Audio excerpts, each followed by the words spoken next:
I know. I got out on the can't- water for the first time. It's freezing today. It was slightly warm, and what I mean by warm, it was like humid and high 50s, but it was raining, but it felt so warm and so great. So I went outside and I started digging because I was so excited. That is how cold it is in Boston, and today it was just freezing. I just couldn't. I still can't. It's so cold. That's why I still sweater. Like looking at you girls, so pretty and you know, so pretty, sunburned and tan.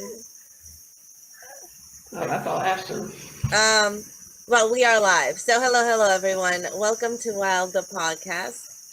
We are here with Jenny, and on W.I.L.D we have, and I didn't pull up my script in time, so I apologize. Welcome to W.I.L.D, the podcast, everyone. This is our season 2. And I'm losing track, but I believe we're on episode 3 or 4. I think it's 4. Yeah, 4. Wow, I'm impressed. We've been moving really fast, and I love everything we're doing. And hopefully, we're able to fix any or whatever technical difficulties we're have experienced. And I appreciate our audience so much. We are reaching 80,000 views, and thank you from, the bottom of my heart. That is so much. And I know a lot of it is you bearing with us as we perfect our skills and really try to bring you quality content here on W.I.L.D, the podcast, where we do dive into what we love doing, and that is having inspiring, life-changing conversations on air. I am Diana Kouprina. I'm here with Ashton, Lauren, Ryan, and today we are hosting a compelling episode featuring our guest, Jenny, creative marketer, podcast host, and a woman who knows what it's like to be stuck in patterns that no longer serve you. I am personally excited to dive into the topic. I was really excited to even just start talking after I read Jenny's bio. I try not to dive into too much of getting to know our hosts because I like to get to know them on air. So without further ado, Jenny, welcome to W.I.L.D, the podcast. And just tell us a little bit about yourself. Oh, where do I even begin? Thank you so much for having me and for, hosting this space and creating this space from your heart. I just think, building something out of nothing is not nothing, right? Like that takes a lot of heart and a lot of courage. So I appreciate that you've done this and you've created this space. My story is a wild one, I guess, pun intended. There's a lot to cover. I know that we were thinking about covering where I've been as far as leaving corporate America, what that turning point looked like for me, but truly the bigger part of my journey is my sobriety journey and just stepping into my self-worth and sharing that with other women to show them what's possible as well. And thank you for so much for saying that, because that was the excited part that was mentioning earlier, and I don't know how, but I really dropped the ball on the introduction today. I tried not to, but that happens with me, so I apologize ahead of time. But sobriety, and I wanted to really dive into that today with you, because for me that is also a topic close to my heart. It's something that I went through, and I know how hard it is to, to get yourself up. And I think, Jenny, your story is inspiring, that you host a podcast, you're doing what you love to do, and you also left corporate America, and that's a whole interesting story on its own, because I can't imagine it being hard. It must have been the security that was frightening to leave. Yeah, so I think they tie in together, right? So anytime that you are trying to make it out on your own and you start down the entrepreneurial journey, as all three of us here know what that looks and feels like just like I was saying, like having the courage to make something out of nothing, right? Like it's just your passion, and putting it out into the world is terrifying. Just to get started is terrifying. So anyways, to start your own business, it is like rocket fuel into personal development. And truly, that is like the biggest turning point that I've had in my life that eventually, 5 or 6 years later, 7 years later, led me to going through sobriety and things like that as well. But I think having the tools from the entrepreneurial journey is really what helped me overcome a lot of the trials and tribulations that come along with getting sober. I love that you said my pattern was really the same. I didn't really discover myself until I went through business school and I started taking entrepreneurial classes, and I was like, somehow everything is now feeling a little bit more connected and a little bit more interlinked, and I'm able to find my purpose. And this was the time where I was still denying myself to be a writer. So I was, excuse me. So I was really just saying, okay, I need to find my purpose. I don't know what it is. I'm not a writer. I haven't written anything. I don't write. That's over with.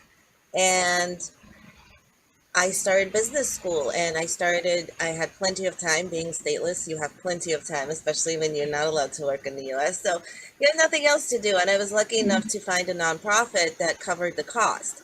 So I'm like, yeah, I'm going to start way from the beginning. So I have my bachelor's in English, but I started with business administration, basic bachelor's kind of program, and really dove into it, working towards a master's. And this is how far it's gotten me, where I was able to, through it all, discover myself, discover my purpose, find myself, write the book that I completely forgot to introduce in the introduction of W.I.L.D, the podcast. Yes, the book Borderline, finally finished it, and all thanks to Ashton. Thank you, Ashton. I'm down to my big boy. See, no, I'm not parting with this copy because I need it. I need to. I gotta go through it. So, yes. Go ahead.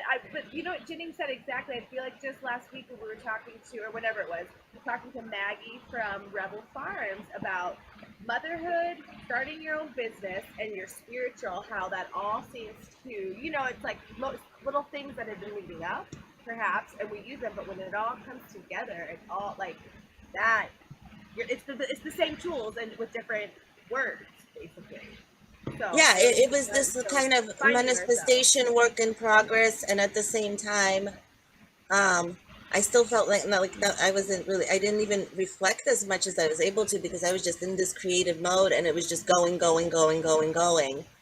And then now that we're at this final phase where the book is finished, and I think second edition is also almost finished. So our revised final second edition, first edition, I don't know how many copies we sold, but we sold some. I'm really excited about second edition because that will be the book, I think, that gets the job done, right?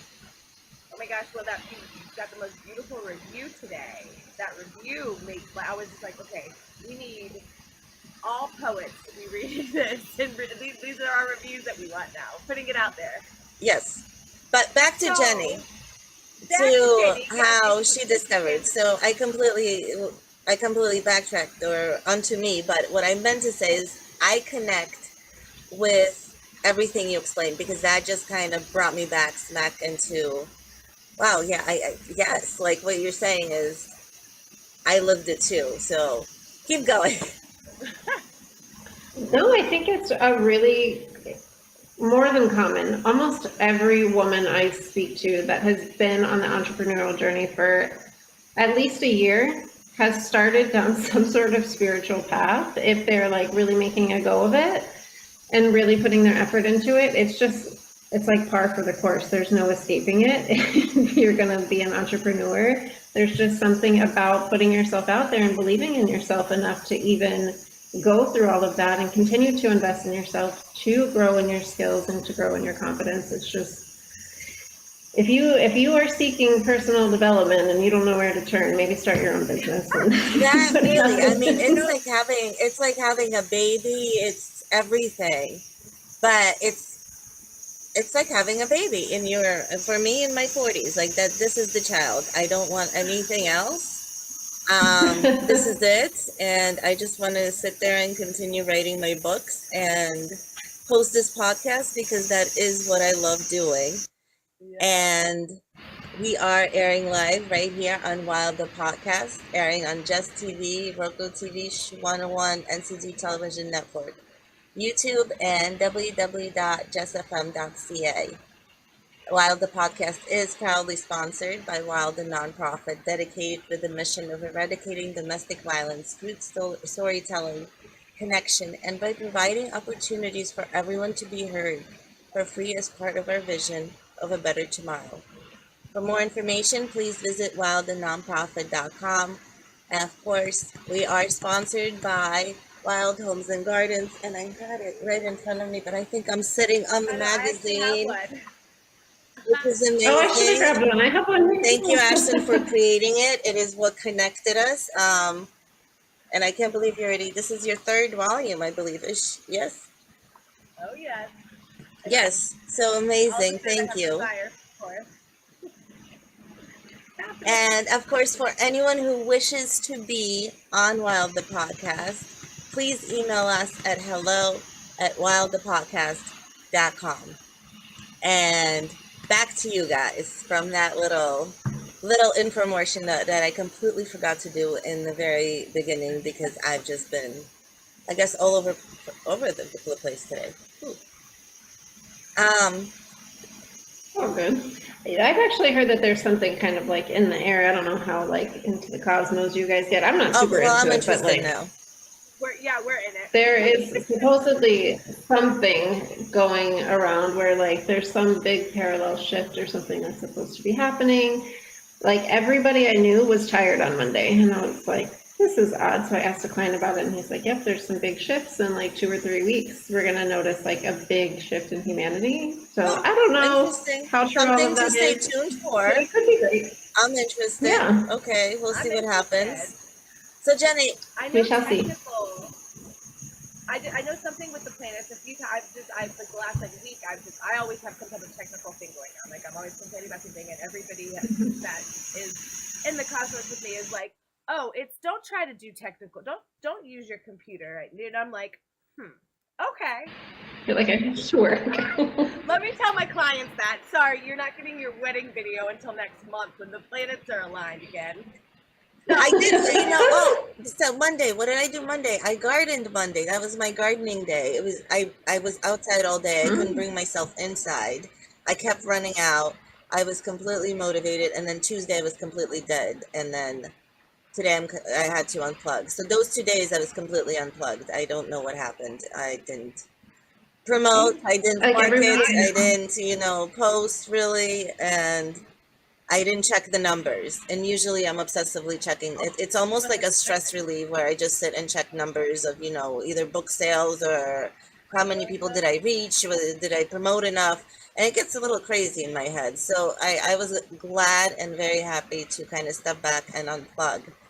But today for our podcast, actually, Jenny, I was thinking, and I was really fascinated by you leaving corporate America, and I was wondering if I could have ever done that. Like if in the parallel universe I didn't end up being stateless, and that I actually proceeded and became a professional, and my career kept flourishing. And I wonder who I would have been in my 40, and I think I would have been a completely different person, and I don't think I would have been able, and I probably would have had a job in corporate America, and I don't think I would have been able to leave it. So I was really inspired. What is your story? So how is the question? How did you do it? This is the question to simplify. So I was thinking, so Diana, I've known Jenny, when did we meet? When we were 21? 20, I think 20. Oh, wow. 2021. Your girls go way back. So we've seen some transformations of each other, of each other, whatever. So my question, as like a personal, and I feel like it's interesting, like you said, what was the final push that pushed you out the door to start? I remember it all. Like that's why it's so cool to see it all, but I don't really know the answer to this. That's true. I guess that's not something I really talked about. I think part of it's like a personality thing. I don't like being told what to do. I feel you. Yes. You're in a good B, yeah. B, I was in corporate sales and I was like climbing my way up the ladder. I was like winning all these awards. I was part of like the women's in leadership thing that they had. But they also like, can you guys hear my dog? They also just, there was like a lot of politics that comes along with corporate America that I wasn't really keen on. And just the way that corporate works, right? It's a business. So they would always shift things around that were better for the bottom line, even when you're a top performer. And I just got to this point where I felt like I was just a number. I was just as good as like the sales that I had last month. And I was just like, I felt like my soul was just like, and a lot of people say this, like go into entrepreneurship, like it just felt like my soul was being sucked out of me. And I was just over it. Like I didn't want to make another freaking phone call. I didn't want to like whatever. The only way I got through was like making best friends with all of my customers. Like that's what I did, like get through it. But I was just so over it. And then I saw like an ad somewhere where this lady was like teaching people how to make money online. But this was back in 2018. Now I feel like that's everywhere. And then it's also like, who's the scam artist and who's not. Anyways, Yeah, there's a whole thing we can do. Actually, I'd love to do a show about someone. And Jenny knows. Jenny's so well researched. That's why I'm like, you are such a person that I would send somebody who is interested in doing exactly what you did, because you have studied and figured it out. But I'm sure everything has changed since you first made your steps. Of course, it's a professional market. But I interrupted. Sorry. No, you're good. I mean, because I mean, you're right. Things have changed completely. The woman that I originally learned from, I invested in her course. I think it was like $1,000 at the time. But she taught me how to start my LLC, how to use Canva. I didn't even know how to use Canva back then. Like all the you know, like the basic things that you use, like once you become an entrepreneur online or in the digital space. Major confidence. Right. Yeah, how to use a Calendly link. Like I knew nothing. And so she taught me how to do everything and like just start becoming like a VA. I mean, that's really one of the easiest places that someone could start if they want to start like a side business, is just becoming a virtual assistant and testing out the waters in different areas and seeing what they like. Like I wasn't in marketing before. I wasn't sure that marketing was going to be what I like. So I started with social media because I was like, oh, I'm on social media all the time. I'm going to love it. Hated it. Did not want to do it. And then I learned more about ads and like, yeah, social media is like a part of marketing, but did I want to be a social media manager? It wasn't for me. Like I didn't want to have to be in there engaging in that way. Anyways, I digress. But becoming a VA, if anybody's listening to this and they're like, I don't even know how to get started, there are certain things that you could do. You could also go on to Upwork, upwork.com, Fiverr. Those are different places that a lot of freelancers find work. So if you're just getting started, that's somewhere that someone could create a profile. Because for me, it was matching my income to what I made at corporate before I left. So once I was able to match it, or I got pretty close, that's when I left corporate, because I knew I was surviving on that income before I started. And so even though it was cushy to have both at one point, I knew that, again, the personality, I was over it. So I was just like, I'm going to jump ship once as soon as I did. And so that took me about 1.5 years. Okay. So virtual assistant is what you would recommend to somebody trying to leave and do it together. Explore that. While so just to even backtrack, because I know there's probably people listening who are like, what is a virtual assistant? So what is a virtual assistant, and what skills does it entail? What skills did you feel like you needed to learn or perfect? A virtual assistant can really fall under the umbrella of so many different departments. So there's a lot of different things that people do. If you have bookkeeping skills, you could do that. If you have organizational skills and you want to help somebody manage their inbox and their calendar, you can do that. If you want to learn more about social media, or you already have a pretty good understanding, you could do that. You could do video editing. Like video editing is so big right now. If you have a CapCut account, you can go in and create reels for people and edit videos for them. So there's just a lot of different ways that you could explore it. And like I said, virtual assistant really is just like an umbrella term that people use as someone that comes in to help their business at the entry level point. So are there any recommended courses? Nowadays, I mean, we see all the advertisements. It's really hard to choose where to invest. Do you have any recommendations? I know it's been a while. this is something I'm always been interested in. Right. I know, and this one's always tough because I'm like, this is how I got started, but I don't. So the woman that I learned from, she, I believe, has a community now. We're like friends, so I'm not sure what her exact offer is anymore. Anyways, her name is Lauren Golden. She's incredible. We went to Guatemala together in November. Oh, Like, no, that's we're so like on cool. this friendly basis. We started as a mentor. Yeah, she's amazing. Jenny is your Um, friend. Like Jenny will make friends with everybody. And like the good people, I like love you are, people. you really are. Like it's amazing. Just throw that out there. Thank you. But yeah, she's great. Lauren Golden, her program is called The Free Mama, and I know that she just switched over.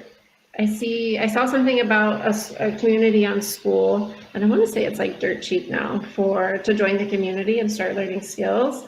And that's honestly another thing is networking, right? Like getting online, starting to make friends online. I don't get as many spammy messages as I did like during COVID, like that was the worst. Now I'm not getting as many as those. And so, yeah, it's just connecting. If you can find free networking events online, those are always great to go to, and just meeting other like-minded people. The more people you know, the more Right. opportunities you're gonna have. It's always so connected, right? Just Yeah, you 100%. need the connections to gain the opportunity. Otherwise, there's no opportunity, and it doesn't even matter how Right. talented you are or whatever your magnitude is in stardom, whatever it is you have. If there's no connections, there's just no opportunity.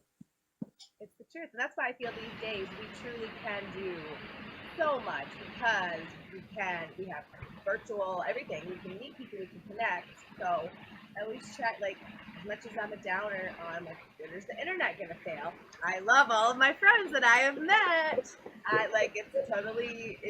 life changing, of course. It's way different. And it now. moves so fast too. It's almost like it has that snowball effect. Once you get the little things right in place, then everything changes. But while I we just have learned TikTok, and now I'm kicked off. You know, Wild Homes and Gardens is like kicked off of YouTube, TikTok. It's great. I'm like, Girl, you're always getting shadow banned. I'm like, it's just a butt. It's just a butt and some flowers. Like, come on, TikTok. So, always change it. You're doing too much. Anyway, so for the sake of time, I know we could always chat forever, but I want to hear, Jenny, about your sobriety journey and your podcast. Yes. So Ashton just took it all up right out of me. Like, you've read what I wanted to be saying. Yes, that is what I want to hear, and I hope the whole audience hears. But yes, the sobriety story. Yes, please. Thank you. Yeah, so I started my podcast when did I start it? I just recently started in January. So it actually has W.I.L.D in the name as well. It's Wild Soul Rising. I love the name. And I created it. Thank you. I created it because I felt like I was in the rooms of AA and I'm like listening to everybody's story, and I knew how much I felt like I was suffering in silence and like wasn't talking to anybody, felt like I was putting on a pretty good face. Ashton, I don't know how good I hit it, but like, I feel like we always think we're hiding things better than we actually are. And yeah, so then I just started. We're here. Yeah. But I just felt like I wish I had known or had more of the tools that I had learned in AA, like publicly. I wish that more people were talking about it in ways of like, if this is what you're suffering with, or if you resonate with this story, you know, maybe it's something for you to look into, or here are some tools, here are some resources. And just like we were talking about when it comes to the business stuff, like our community, yes, it's helpful in business, but I also, like, I say it all the time, that community is the medicine in like every way possible. Like, yes, business, but also like it is what nourishes the soul. And I was in a meeting not too long ago and I heard someone say, like, if you scratch an alcoholic beneath it, you're going to find what you find is shame. Yeah. And I was like, ooh. Like, it really struck me. Like, that is what is typically happening with any kind of substance abuse, right? Like, not just alcohol, but any kind of addiction, any kind of numbing, is trying to avoid whatever shame or guilt it is. Shame, and it's like a repetition cycle. So my daughter and I actually Mhm. reading The Little Prince for the past year. I've been saying this, I believe, on every episode. But we're reading The Little Prince, and there's this part where the little prince goes to visit the planet, and he goes to visit this planet, and then this planet it lives the drunkard, and the drunkard is really sad, and the little prince said, "What's wrong?" And he said, "I'm just so ashamed." And he said, "What are you ashamed of?" And the drunkard said, "Of drinking." Right? I don't remember this in the film. It's in there I know. I because I feel like I have it watched the movie. memorized. And it's just so weird that, you know, it's so true. It's simplified put, but that is the basis of it. I know I used more because I felt the guilt, the shame, and everything. I just felt horrible. And not to feel horrible, I needed something. And then not to feel withdrawals, I needed something. And then not to feel more withdrawals, I needed something. So I really went through all these various stages before I really hit being sober. And I can't even say for me personally, there was a one time, like one rock bottom event. I think slowly it was just many rock bottoms that I Mhm. don't know if that's possible, but I feel like I hit the Oh, it's possible. It's like a I bumpy think rock that's just bottoms, and I'm just like, personality. wee, I don't know which one I'm falling. But today, thinking about speaking to you, I was thinking about how just upon reflection, how far it is, how far I've come, first of all, and how Mm. not even hard, but it's such a big difference, right? So from going to needing a drink when I wake up in the morning because my hands are shaking because I can't function without this drink because I won't be able to get out of bed. I won't be able to do anything. And then I start the pattern of Mhm. just drinking, drinking, drinking. And then by 6 p.m., you know, I'm completely drunk. And then I pass out. And then it's basically a repetition, but I need it because I can't at all. And now I was sitting back and I was reflecting and I said to myself, well, that's so weird because I don't need it anymore. I don't even enjoy really Mhm. drinking. I don't really, you know, I drink with caution. What, maybe a beer, maybe, you know, maybe I'll do a couple of, but I don't need it. I don't need it at all. And I don't have I don't really want it The either at urge. times, you know, and it's such a big thing to have come from that need because I thought that need would never leave my mind. the Mm. lifestyle. To me, it came to where That it was voice like the that lifestyle needs, changed. that voice that eats at you and says, no, you need this, you need this, you need this, you need this. Because everything else is Or so it's bad, okay, it's you okay, need it's this. okay. Yeah. And I honestly Or didn't that. think I would ever let it go. Like, I didn't think it would just disappear one day, but it kind of did. So I'm curious, what was your experience? What was your, did you have one rock bottom? Did you have a bumpy ride? It's actually, I was just thinking how interesting it is that you were saying that you had the urge and that you were able to overcome it. Like, that's not a normal story that I hear. Most people, it's like for me, as soon as like would have a drink, like there was just like a mental obsession around where's the next drink going to come from or making sure that I already have it planned out or like the whole night really Hmm. was mapped out and planned out around that. And it wasn't something that ever went away or was like removed to the point where it was like, oh, let's social drink. Like, absolutely not for me. Nothing. Like, Like, that never, that didn't. So I don't know what switches no, I it's hit like in as my soon as I brain have a drink, because I yeah, don't, there's a mental obsession. that need, that voice with the need, went away. And I never thought it would. And it's such an obsessive voice. I've replaced it with a different voice that's kind of more loving, more huggy, and more equilibrium. But I will admit, it does feel good to not have a need, that it's not something, you know, I can go into a bar, I can have it, I can take it, I don't want it, like I can be picky about my alcohol.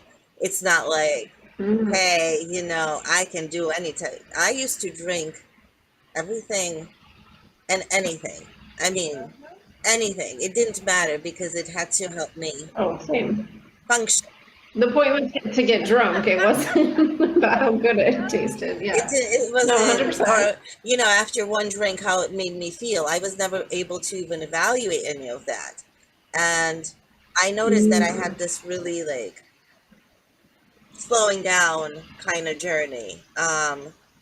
Like I said, nothing happened to me everything happened to me. It was a lot of rock bottoms. And then I love recovering my say that. I'm like, brain I was read your just a journey memoir. because I didn't have health insurance. I didn't have a community. I didn't have anyone. And I had to do it cold turkey. I mean, when you're coming off benzos and methadone and Mm, heroin, there's some crazy stuff that happens in your brain that's like, yeah. that's a wild ride. I remember for about a year I walked around and I was drinking and I literally felt like when I didn't drink that my brain was just on coke. I can't explain it. I was not doing Oh, coke, but wow. my brain was just buzzing. I mean, I was. At that time, I was not, Yeah. and I know the feeling, comes right? with So I know my territory. Coke feelings, and it was just, I know my coke feeling. whew. I get it. I understand. And I remember being like 20-ish and like young 20s and just assuming I would always be a barfly.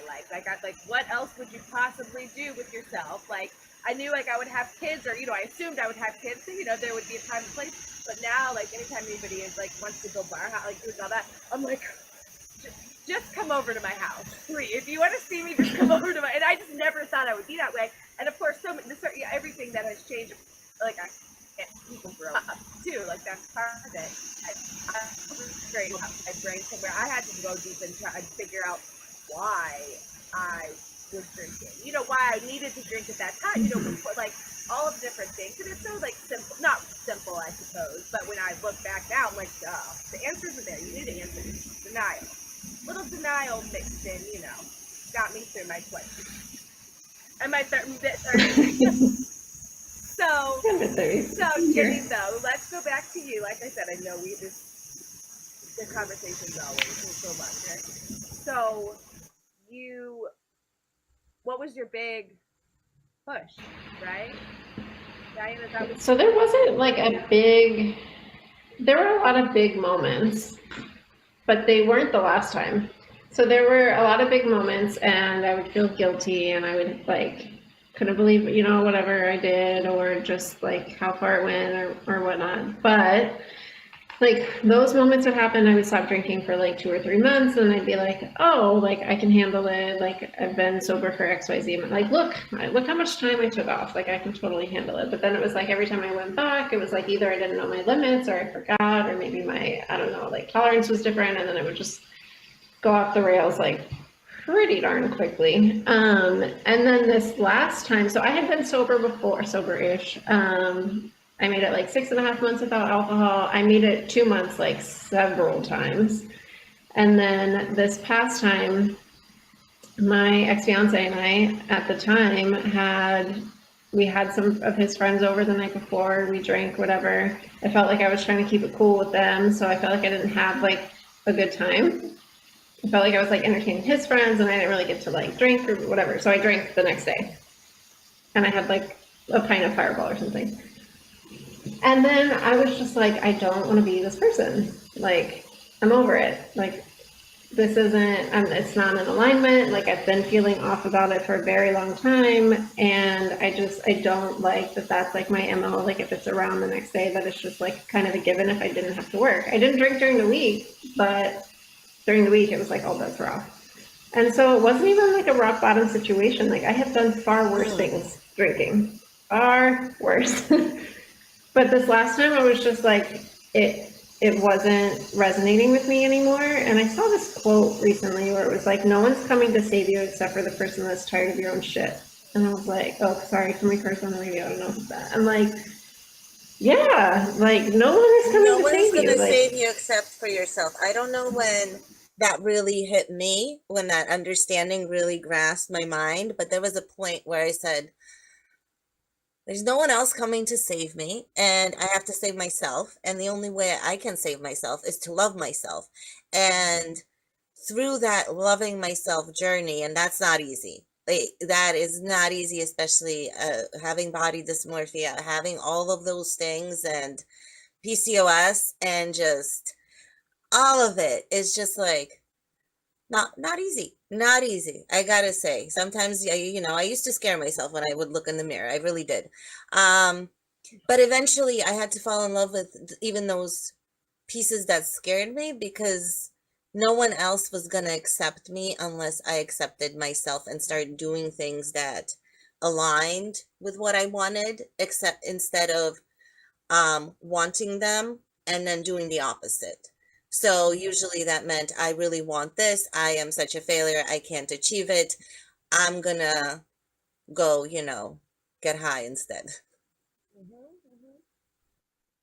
Well, and I think something that people leave out of that process, right, of us beginning to love ourselves is, we all know it's not going to happen overnight, but like, what are the baby steps that we can do that's gonna like start proving to our nervous system that it's even safe to like ourselves? Like, when we've been beating ourselves up for so long, changing that thought track it takes time, and the unknown, which at that point it's the unknown, right? Like, you are not showing yourself that love. So like, what are the baby steps you can do? Like, maybe it's just keeping a promise to yourself, and that promise to yourself is like drinking water in the morning. Like, it doesn't even have to be anything crazy, but I think that that's something that I wish I had known back in the day. Like, I was always like, balls to the wall, it's all or nothing. Like, everything had to be so intense all the time, and it doesn't have to be that way. And I think the way that you really start to make changes at the nervous system level, and the way to make your nervous system feel safe is to show it bit by bit that it is safe to change. And especially if anyone who's experienced out of body sort of thing, or disassociation, yes. If you disassociate, for me, I realized once I started sort of accepting myself, then I realized that I was able to tell myself that bit by bit, it was safe enough to take up space again inside my body, which was weird. I remember I was talking to my sister on the phone. I was like, we just got to learn how to take up space in our body. Like, it just made sense, and it really sunk with me. So even now, sometimes when I disassociate and I'm not doing it, it's just, I do it. I have, autism plus ADHD, so my brain's all over the place. It's a fun party, plus borderline personality disorder. So it's a lot of fun. A lot of fun. But I love it. People have told me that I have both too, and I'm like, maybe, I don't know. I'm like, c'est la vie. It's fine. I'll embrace it. That means I just have, magnitude of capabilities. I've done it all. I've been there. Great. And what I haven't done is really fulfill my purpose. And that is the mission now, right? So there's nothing that can seduce me right now aside from really fulfilling what it is, what I love doing. And that is, obviously this podcast and writing my books and working with Ashton. Ashton, I love working. I love our morning meetings. I love our texts. I love our partnership. I mean, I really do. Business-wise, I have no complaints. I mean, amazing. Universe just brought you to me, and I'm just, wow, thank you. This is exactly what I was begging, seeking, searching. And I remember I went through this entrepreneurial phase where I was just kind of like logging on to anybody and was like, okay, maybe I can work with you. I need a person. I'm past the phase where I'm doing it by myself. And then out of nowhere, Ashton just appeared, and it was like, yes, this is it. We got the book done. We did everything we could have done. And we do have about, I want to say 10 minutes left. And I want to throw it back to Jenny about her amazing podcast and the work she's doing. So tell our audience about your podcast. And I know you mentioned how you got started because obviously you wanted to hear more stories. So just a little bit more about how far you've come, what are some benefits of doing it, and so on. And we can do this. So this is actually a funny story that I don't think I've shared anywhere yet, of like where the podcast came from. So through the sobriety journey, 6 days, well, this part's not the funny part, but I'll get to the funny part. So 6 days after I get sober, I have like a blowout with the ex-fiance, like shit just hits the, Mhm.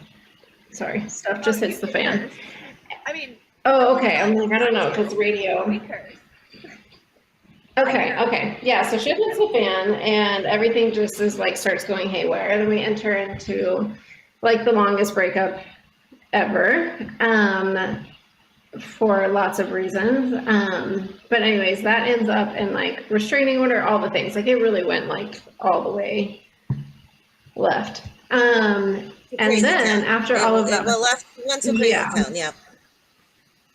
Yeah, and I wouldn't even say that he's a bad guy. I just think that he wasn't emotionally regulated and he didn't know how to deal with the breakup. Like, I wish him well. I've prayed for him since. Like, you know, like, I think once you get to a point where you are emotionally regulated and you can see why people are doing the things that they're Mhm. doing, you can have a lot of compassion for them, but still, like, Or frustration. boundary. Compassion sounds nice. It's hard. It's frustrating.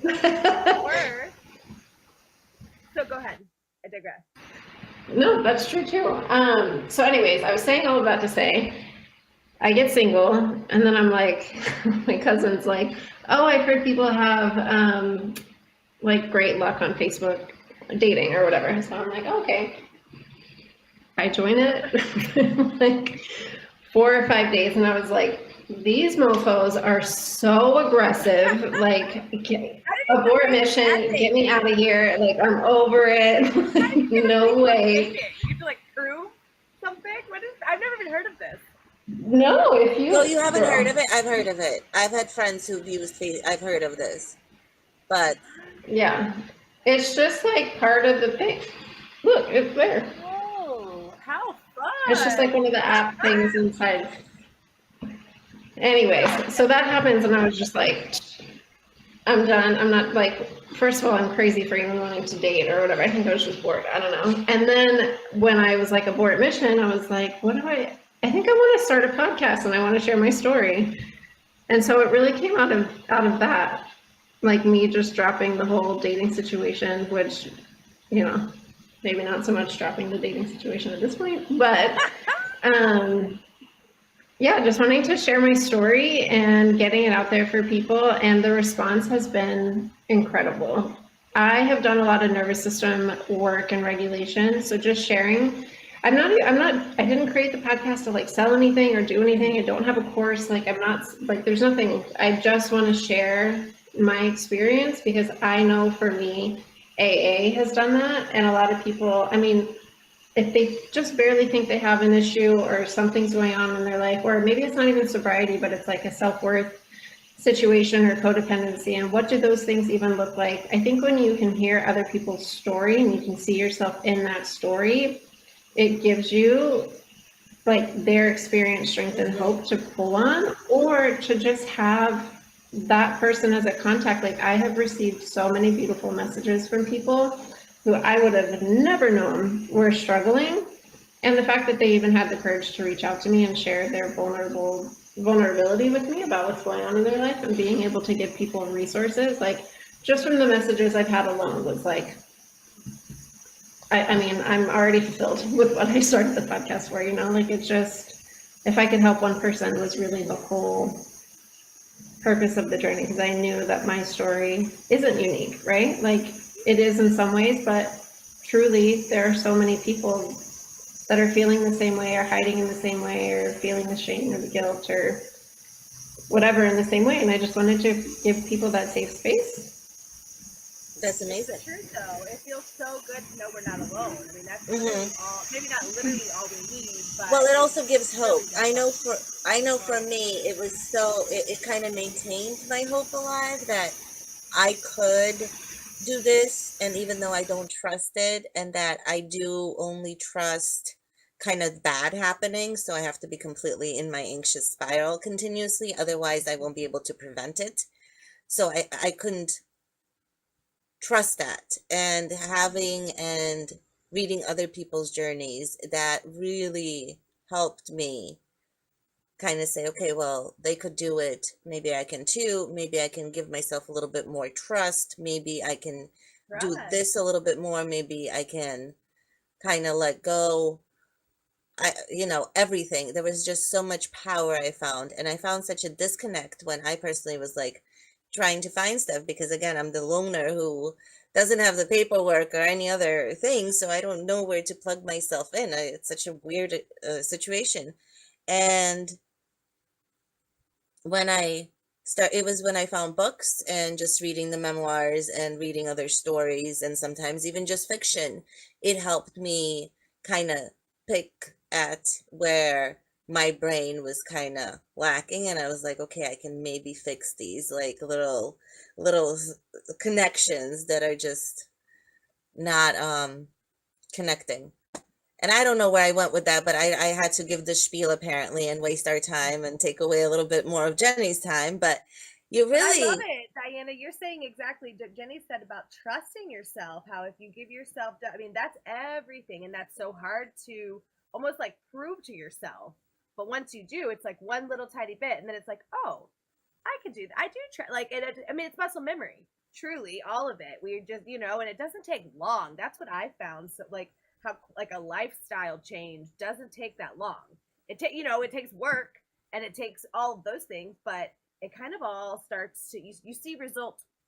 For me anyway, a couple days I feel like my whole mental, you know what I mean? It's crazy. And so like you said, you would do your 2 months, and that's what I feel like, but then all of a sudden you go 6 months and you're like, wow, right? And then it's like a few years and you're like, wow. And then you forget, and then you have to reflect. I find reflection is a key component. And what I noticed was once I finished the book, and I know I'm going over time with this one last minute, but once I finished the book, it helped me let go of the past that was my shame. Because now it's out there. Like, that's it. Like, and that's shameless. Share it. Done. Sorry, Jenny. Oh. Jenny, you're muted. Jenny, you're muted. Jenny. Ah, there you go.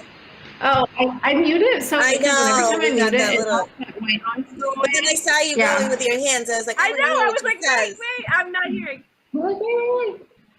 Now I forgot what I was saying. But well, it doesn't matter. It's our last minute, and I want to give it to Jenny. So, Jenny, where can people tune into your podcast and find you if they want to connect, and so on and so on? Yeah, so my podcast is on Spotify and Apple, and it is Wild Soul Rising. That's also where you can find me on social media. It's wildsoul.rising, or you can just find me at The Journey to Jenny. I'm always on my personal profile as well, and I always love hearing from people and providing any sort of resources that I can to help along the journey. You have so many resources. That's what you've learned so much in the 20 years I've known you. That doesn't even sound right, but that's so wild. I know. We're gonna have to have you back, because there's so much more, I think, to uncover. And of course, we always love having whoever comes on our show. I like having repeat shows, because I like to get to know the person, and for me, this is how I get to know you, and it's quality time spent. So everybody, thank you for tuning in. This was Wild, the podcast, what I love doing, airing on Jess TV, and now we're on Spotify. Have a great night, and please love yourselves most, and of course take care of each other. Thank you so much, and have a great night. Good night, ladies. Thank you. Good night. Good night. Thank you.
Radio every Tuesday night, 10 p.m. Eastern, right here on Jess TV via Roku nationwide live.